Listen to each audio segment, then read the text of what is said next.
শিল্প, স্থাপত্য, ঐতিহ্য, ধর্মীয় স্থান রক্ষার্থে উদ্যোগী হয়েছেন স্বয়ং মুখ্যমন্ত্রী তথা রাজ্য সরকার। বরাদ্দ হয়েছে অর্থ। এর মধ্যে তালিকায় রয়েছে পুরাতন মালদা পুরসভা এলাকার ঐতিহাসিক জামে মসজিদ। পুরাতন মালদা পুরসভার ৩ নম্বর ওয়ার্ডে এই মসজিদটি অবস্থিত। আরবি ভাষায় এই মসজিদের নাম বাইতুল্লাহ আল হারাম মাসুম, বাংলাতে যার অর্থ পবিত্র বা নিষ্পাপ গৃহ।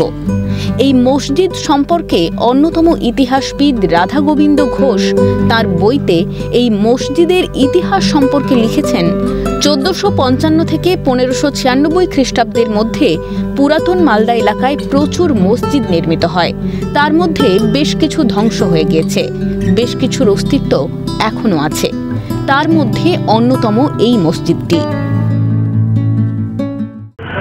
আমি এখন রয়েছি মালদা জেলার পুরাতন মালদা শহরে। আমার ঠিক পেছনে যে প্রাচীন নির্মাণটি দেখা যাচ্ছে, এই নির্মাণটি হলো পুরাতন মালদা শাহী জামে মসজিদ। দীর্ঘদিনের পুরনো এই মসজিদ এবং এই মসজিদের রয়েছে ইতিহাস। একদিকে ধর্ম এবং ধর্মীয় ভাবনা এবং ধর্মীয় শ্রদ্ধা, অন্যদিকে পুরনো ইতিহাসের সংমিশ্রণ এই মসজিদ। এখনও পর্যন্ত এই এলাকার মানুষের আশ্বাস রয়েছে, বিশ্বাস রয়েছে এই মসজিদের ওপরে। এই মসজিদটিকে বাংলার মোঘল স্থাপত্যের অবস্থার ইমারত বলে বিবেচনা করা হয়। শিলালিপি অনুসারে এই মসজিদটি 1566 সালে নির্মিত হয়েছিল। মসজিদটির সম্মুখে আচ্ছাদিত অঙ্গন রয়েছে, রয়েছে আয়তাকার নামাজ কক্ষ। এগুলি এবং চারিদিকে বেষ্টনী দেওয়াল দ্বারা ঘেরা। অঙ্গনের মাঝে রয়েছে অবতরণের জন্য 3টি ধাপ। পূর্বাংশের বেষ্টনী দেওয়ালের মাঝখানে মসজিদে প্রবেশের জন্য একটি প্রবেশ পথ আছে। এটি প্রার্থনা কক্ষের প্রক্ষিপ্ত প্রবেশ পথের মতোই ছিল। মসজিদের মাপ হল 72x27 ফুট। মসজিদ তৈরিতে ব্যবহার হয়েছে ঐতিহাসিক গৌড়ীয় ইট ও পাথর। সুলতানি যুগের মসজিদগুলির মতো এই ইমারতের পার্শ্বস্থ অংশের কার্নিসগুলি ধনুকাকৃতির এবং কোণার বুরুজগুলি আংটি নকশায় সজ্জিত। অন্যদিকে সুলতানি যুগে ইমারতগুলির ইট ছিল অনাবৃত, কিন্তু এই ইমারতের সব অংশ ছিল আস্তর দিয়ে ঢাকা। এই রীতি বাংলার মুঘল বৈশিষ্ট্য সূচক। মসজিদের বাইরেই রয়েছে সমাধি। সেই মধ্যযুগ থেকে এখনো অবধি এই মসজিদে নিয়মিত নামাজ আদায় করা হয়। ঐতিহাসিক গুরুত্ব থাকায় প্রচুর মানুষ এই মসজিদ দেখতে আসেন। হিন্দু মুসলমান সম্প্রীতির অন্যতম নিদর্শন এই মসজিদটি। বাম আমলে এই মসজিদটি একাংশ সংস্কার হলেও তারপর আর হয়নি। মুখ্যমন্ত্রী তথা রাজ্য সরকার এই মসজিদ সংস্কারের জন্য অর্থ বরাদ্দ করায় খুশির হাওয়া এলাকায়। এখানে মূলত অনেকগুলো সামাজিক প্রোগ্রাম হয়ে থাকে।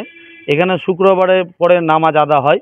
এখানে আমাদের মূলত এইখানে আপনার ফুলবাড়ি, তুতবাড়ি, সুরিপাড়া, শাকমোহন আর আপনার যে কায়দা, চালসাপাড়া, তাছাড়া আরও বিভিন্ন লোক বিয়ে হয়। মূলত এই সমস্ত মসজিদ এলাকার লোকগুলো শাহী জামে মসজিদে জুমার দিন নামাজ আদা হয়। ঈদুল জুহাতে নামাজ আদা হয়, ঈদুল ফিতরে নামাজ আদা হয় এবং বিভিন্ন রকম যেগুলো সামাজিক কাজ সেগুলো করা হয় এখান থেকে। সংস্কার করা হয়নি, শুধু ওই বাম আমলে যখন এখানে পরবট আসে বিশ্বনাথ শুক্লের সময়, সেখানে এখানে 38 লক্ষ অনুদান হয়েছিল, কিন্তু কাজের মান নিয়ে আমাদের অভিযোগ বিভিন্ন ছিল।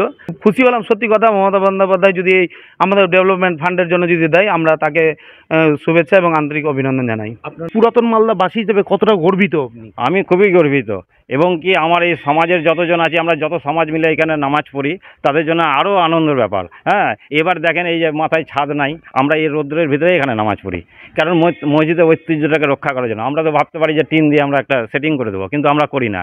বাইরে থেকে পর্যটকরা আসে, দেখে, করে। আমাদের এখানে অনেক দূর দূর থেকে লোক এসে, এমনকি ইংল্যান্ড থেকেও আমরা দেখেছি লোক এসে এটা পর্যটক হিসাবে ঘুরে গেছে। কি আসা হয়? অবশ্যই ছোট থেকে আমরা নামাজ পড়ি, আর মাঝে মাঝে যেমন বিশ্বনবী জন্মদিবস হয়, তো এখানে গোটা মালদাবাসী মানুষ ওই বিশ্বনবী জন্মদিবস উপলক্ষে এখানে দোয়া ফারিয়াত হয়। নতুনভাবে যদি একটা মডেল তৈরি করে তো মালদাবাসী ভীষণ খুশি হবে। কিন্তু ঐতিহ্যটা যাতে ঠিকঠাক থাকে, ঐতিহ্যটা যেন ঠিকঠাক থাকে। এই মসজিদের পরিস্থিতি দেখাবো। ঠিক মসজিদের পেছনেই রয়েছে মহানন্দা নদী।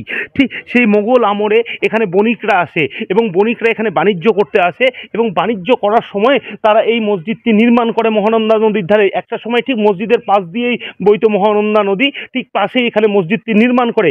তারপর থেকে এই ঐতিহ্য থেকে যায়। মালদা জেলা ইতিহাস বিজড়িত জেলা। একসময় গৌড় বাংলার রাজধানী ছিল এই মালদা, এবং সেইখানে এখনো যেমন রয়েছে গৌড় আদিনায় ইতিহাস রয়েছে, তেমনি ইতিহাসের ছোঁয়া লেগে রয়েছে পুরাতন মালদা শহরে। এই ইট সাধারণত এখন দেখা যায় না। মালদার গৌড় আদিনা পান্ডুয়াতেই এই ইটের ব্যবহার দেখা যায়। এই ইট দিয়ে সেই সময় এই মসজিদটি তৈরি হয়েছিল এবং বাসিন্দারা রীতিমতো খুশি, কারণ রাজ্য সরকার বরাদ্দ করেছে। মুখ্যমন্ত্রী তথা রাজ্য সরকার এই মসজিদটি সংস্কারের জন্য অর্থ বরাদ্দ করায় ধন্যবাদ জানিয়েছেন পুরাতন মালদা পুরসভার চেয়ারম্যান কার্তিক ঘোষ।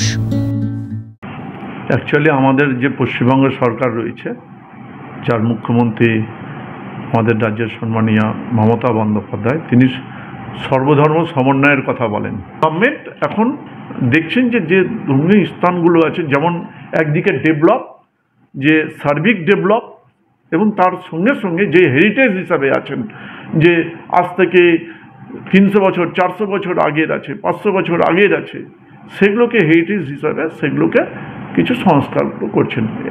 আমরা রাজ্যের মুখ্যমন্ত্রীকে ধন্যবাদ জানাই তার জন্য। রাজ্য সরকার টাকা বরাদ্দ করেছে এবং স্থানীয় বাসিন্দারা চায় এই মসজিদের যেমন ঐতিহাসিক গুরুত্ব রয়েছে, তেমনি ধর্মীয় ভাবাবেগ রয়েছে। এখানে মানুষ এখানে নামাজ পড়তে আসেন, পাশাপাশি বিভিন্ন উৎসবে মানুষ আসেন, এবং সমস্তটাকেই যাতে গুরুত্ব দিয়ে মসজিদের এই ঐতিহ্য বজায় রেখেই যাতে এখানে নির্মাণ কার্য করা হয়। মালদা থেকে ক্যামেরায় উদয় মণ্ডলের সাথে সমক লাইরি, ক্যালকাটা নিউজ।